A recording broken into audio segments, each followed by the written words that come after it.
You know what time it is, don't you? I know what time it is. It's time for another super exciting episode of the Elvis Workshop. Here we are. I always say we, but I'm the only one here. I'm my own producer, writer, director, all that stuff. But I guess it fills the room up to say we. Anyway, so here we are for another super duper exciting episode of the Elvis Workshop, and I have gotten the latest release from Sony concerning Elvis, and it is Elvis back in Nashville. So I have a companion piece up here. I'm not going to go through it, but I threw it up there just to kind of show as a partner piece. It looks good on the bookshelf. You know what I mean? So a few months ago, what was it? 3, 4 months ago, 5 months ago, 6 months ago, whatever it was, From Elvis in Nashville was released. It was announced, of course, first, then released. And this is an absolute beauty. And I made a video of this, so if you're interested enough, you can always go back and look at it. But From Elvis in Nashville, this is, what a gem. So this was called the Nashville Marathon. Elvis went into Studio B and just tore it up and recorded song after song after song after song, and he was in great spirits for most of it. And of course, absolutely fantastic voice, and just laid down some amazing tracks. So he went back to Studio B, back in Nashville, one additional time after this session, and then never went back the rest of his life. I don't know if there's debate about why he never went back, or it's just not known, or maybe he intended to and he just didn't. So the From Elvis in Nashville set that, again, I did a video on already previously, was a masterful session. And then after that, Elvis only went back to Studio B one additional time, and that's this box set here. So that's what I want to talk about today, and I want to do an opening on it. I got the CD box set 4 or 5 days ago. The record set just came about an hour ago. So I've been kind of geared up and waiting for this video, waiting for the product to arrive. So, like I said, Elvis went to Studio B in Nashville. Elvis recorded, I guess, probably about a third of his entire catalog. Somebody can correct me on that, but it's pretty close. About a third of his entire musical catalog in the Studio B recording studio in Nashville, Tennessee. If you go to the Country Music Hall of Fame, they offer a Studio B tour, so you have to take a bus from the Country Music Hall of Fame Museum over to Studio B. If you do that, it's well worth it. Go and do it. I was able to go take the tour without anybody there. It was just me and my friend Javi from Argentina. What's up, Javi? Are you watching my videos? If you're not, I'm not going to be your friend anymore. I'm kidding. Speaking of that, hello to David and Dave and all my Australian friends. I have a pretty big following in Australia. You know, they watch these videos, and for some reason, every time they watch them, the video's upside down. I don't know why, but anyway, maybe there's an app that can fix that. Anyway, so laughing at my own joke. Anyway, so Elvis went back to Nashville in 1971, for what would turn out to be his final performance, recording session, not performance, in Studio B. Considering or comparing it to the 1970 session isn't really fair, because this would come out as way more mediocre and not nearly as rewarding. But if you just look at it as the session itself, there's some pretty good material on there. Not great, not spectacular, but pretty good. Elvis has a little bit more of a warble in his voice than in previous sessions there, and he's a little bit disinterested in some of the songs, specifically the Christmas material. So let's jump to this then. So this is the Wonderful World of Christmas album that came out, I believe, in 1972. And I'm not going to cheat and look after I already said, I believe, 1972. But anyway, this is, he was a little uninspired when recording this, but this is actually one of my personal favorites. I'm not a big Christmas person, but if I were to line up the 4 or 5 different Christmas albums, or however many there are, this is actually right up there for me. I actually really enjoyed it. There's some songs on here. Winter Wonderland, it's obviously an old Christmas standard. It's a cover, but The Wonderful World of Christmas is great. It Won't Seem Like Christmas Without You. There's Holly Leaves and Christmas Tree, Merry Christmas Baby. You know, to me, there's actually some really great performances on here, and Elvis recorded this at Studio B in 1971. So that's why I have this album up here. So let me throw that in the trash pile, or the stack, not trash pile. So these two right here, the main albums that were recorded. There's some gospel stuff, but mostly the Fool album and Elvis Now. So there's a couple different things here I have an opinion on. Not that you're asking me for my opinion, but I'm going to give it to you because you're watching my channel, so you actually care enough to care what the opinion is. So this is a cool cover shot from the Aloha concert in 1973, obviously. But it's called Elvis Fool, and this is the FTD vinyl version, and I have the FTD CD box version also. Something that I've always taken issue with is the title Fool. It maybe didn't mean anything, maybe nobody thought of it at the time, but to put an album out where it says Elvis Fool on it, I just think that they could have come up with a different or more respectful album name. That's just my opinion. If you have thoughts on that, I'd love to hear your comments down below and see what you think of that. But I've always thought it was actually a little bit disrespectful to have an album called Elvis Fool.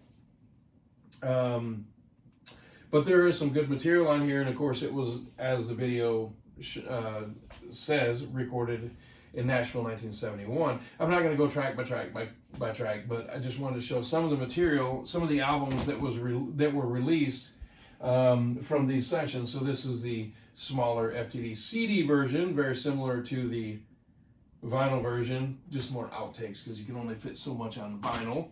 And then, of course, this one, which is really cool. So this is called Elvis Now, which is a little bit more appropriate, a little bit more updated, as in this is how Elvis is now. He's not the Memphis Flash anymore. This is Elvis Now. There are some goofy tracks on here, but there's some pretty cool stuff on here too. Again, I'm not going to go track by track, but so the suit that he's wearing, this picture was taken in Las Vegas, where I'm making this video right now. And the suit then became known as the Elvis Now suit because it was featured on the album. Cool shot of Elvis.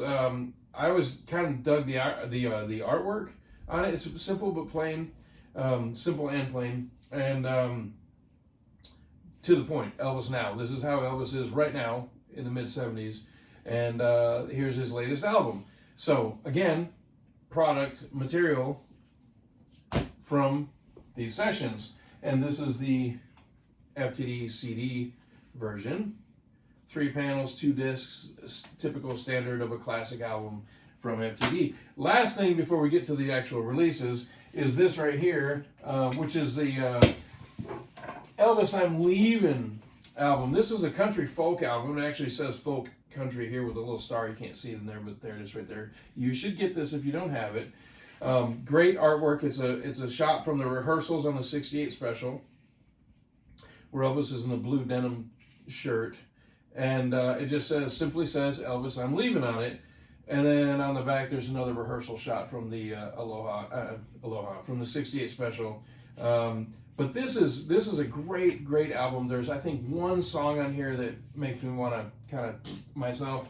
But the rest of the album's great, and not that you're asking, but I'm going to tell you. A lot of times on the weekends, it's been a long work week. I'll get up and cook myself a nice breakfast and kind of just relax around the house. And when I'm cooking, I throw this album on. It's weird, whatever, maybe it's not weird. It's just calming, soothing, relaxing. I love the folk material. I love the tone of the album. And this is to me, it's just a nice weekend album when I just want to be very low key. And so this, I will put this album on and just kind of spin it while I'm cooking some breakfast on the weekends. Maybe too much information, but you're here watching, so that's what you're gonna get. So let's get to the meat. So there are some big problems here, but I'm gonna try to just stick to the positive here. Let's go with the box first, the CD box. I'm going to open it. I'm sure that most of you that are watching this have watched my previous videos, and you know that I open everything. I don't buy stuff to keep it in plastic to wait for me to pass away and somebody else just rip it open and listen to it. So I open all my stuff. So I've got a very, very small blade here. I don't want to damage anything. And I'm just going to pop this in here, and I will be keeping the hype sticker. I think I got it. We'll see. I've gotten a lot of positive feedback, or not so positive feedback, about people watching me fight with my cellophane. So we'll see how it goes today. So I'm going to keep the hype sticker. It made it off nicely. This will make a nice bookshelf piece with the Elvis in Nashville set. So as I always do, my signature move, away with the plastic. I'll pick it up later. So here's the Elvis Back in Nashville, Elvis Back in Nashville box. I love the brilliant blue on it. I like the color of the photo, what they've done. It's been touched up a little, obviously, but it's nice. So let's go ahead and pull this open. I have not seen this, so track listing on the back as standard usual. Nice, brilliant cover. And here's your standard book. And then let's do the CDs. So we've got a picture of the reel-to-reel. We've got the console. Is it the original one? Who knows? I've sat there, but who knows? It could be updated. So you open it up. Looks like we're gonna have 4 panels. 1, 2, 3, 4. So we've got the tape boxes as usual with these kind of releases, and the CDs just kind of slide out. So let's see how easy they come out. Okay, that's very nice, very nice. I'm sure they all 4 come out like that. So we've got liner notes. We've got notes made at the time, not liner notes. Notes made at the time on the tape boxes. So we've got the 4 CDs. Very nice. Dig it, like it. So here comes the problems. All right, here come the problems. So Elvis Back in Nashville. Here's the book, and let me give you a little bit closer look. So this picture that's on the front of the book. When I first saw this picture, the very first thing I thought was, okay, if this is Elvis Back in Nashville, the box set, why are they using a picture from Tupelo? That's the immediate first thing that I thought of. And I'm not some Elvis know-it-all, Elvis expert, whatever. I'm just a fan. I collect as much as I can, but I'm just a fan. I don't think I'm any better than anybody else. But I do kind of know my history a little bit. I'll just say a little bit. But as soon as I saw this photo, the first thing I thought was, okay, if this is supposed to be from Studio B, why are they using a picture of Elvis from Tupelo? And then it came out later that this is actually a picture of Elvis in Tupelo. And there's actually a woman standing next to him that they cropped out, edited her out, fixed up the photo, and then slapped it on here like he was inside Studio B. Come on, man. What's up with that? Really? Okay, just find another picture, or just don't use a picture and try to pretend that it's from Studio B. Don't try to fool the hardcore fans. These are not mainstream releases that are just for, somebody that's just walking by in a store and picks up a CD and says, oh, let me grab this. This is for the hardcore fans, and they're going to be onto you. Seriously, they're going to be onto you. The first thing I thought was, why this photo? And then I found out more about it, and it's very disappointing. Then there's another thing, which I want to point out. Let me find, okay, here's one right here. Let me just do a quick flip through right here. So there's a person that I know very well, that took some photos that are in this booklet as well as the album. I'm going to open the album here in a second. That I know for a fact did not get photo credits or royalties. These photos here, which are too small to see, but the booklet actually looks pretty nice. I've seen a little bit of it online. Let's go ahead and open the album, and I'm going to show you what I'm talking about with this photo issue. So EP is a little bit aggressive. And if you do something they don't like, they're all over you. They want to sue you. They want to, jump all over you. But they are the first company out there to use somebody's audio or photos and try to slip it by, or not give credit, and certainly not give royalties. And I've seen the inside of this. This is my personal copy, but I've seen the inside of this online, and I'm here to tell you there are pictures in here that I know for a fact they didn't pay royalties on. They didn't ask permission, anything. They just, oh wait, hold on, signature move. See you later. That they published in this record and didn't even contact the photographer, and she's very well known. So no royalties given. So I just want to point that out. So, oh, there's the fake photo again. What do you know? Okay, so let's pull this out. It's a nice gatefold, if it weren't for the fake photo. People say, well, it's not a fake photo, it's a real photo. Okay, well, they cut the woman out and photoshopped it, so to me, that's a fake photo. So you call it what you want, that's fine, I'm not arguing with you. It's not a real photo. It is a real photo of Elvis, but it's been significantly modified. So here's the inner sleeve. So there's some notes here. Let's see, some imagery from around that time as far as charts, advertisements, and then photos. And again, the person that took a lot of these photos is not credited nor compensated for said photos. And then the inside of this one, and one more. Put this right here. So I'm actually looking very forward to listening to this. Back side of the album sleeve, track listing inside, and said fake photo. So I'm looking very forward to listening to this. I love the early Elvis, early 70s Elvis, 1970, 71. I really love the material he recorded. This is not as good as the 1970s stuff, but it's still enjoyable. So I'm not so sure about the mix, and I don't mean the audio mix, but I'm talking about the track listing mix. Folk songs, rock and roll, and then Christmas on the album. Album set, it would have been probably a little bit better to maybe not put the Christmas songs on there, because it's kind of seasonal, right? I mean, who's going to listen to that in June, right? Or July? Just kind of trying to throw that out there. Anyway, so that's going to wrap it up for us today. I want to give you a little preview here. Coming soon. This is the promo, and this is the double CD set for the Elvis September 1970 MRS release. I'm waiting on the vinyl, and then I'm going to do a video on that. I suspect it'll be here any day, hopefully before next Monday, and or next week. I'll just say next week instead of next Monday, and then I can make a video for that. So I hope you've enjoyed it. Oh man, I always forget this until the end, and then I have to go over there and get it. So I hope you enjoyed the video. If you like what you saw, go ahead and purchase one. Yeah, there's the fake photo inside, but a very good friend of mine, Andy Norman, told me, you don't listen to the cover. You don't listen to the artwork. It's all about the music at the end of the day, right? That's what we're all here for. We all love the music. We all love Elvis. We love his voice. We love the way he was passionate about the music, the way he performed it, the way he sang. So let's not, get too deep into the problems with the label, goofing up on pictures and dates and spelling errors. By the way, plenty of spelling errors in here. Again, spelling errors. But at the end of the day, you don't listen to the spelling errors. You don't listen to the cover.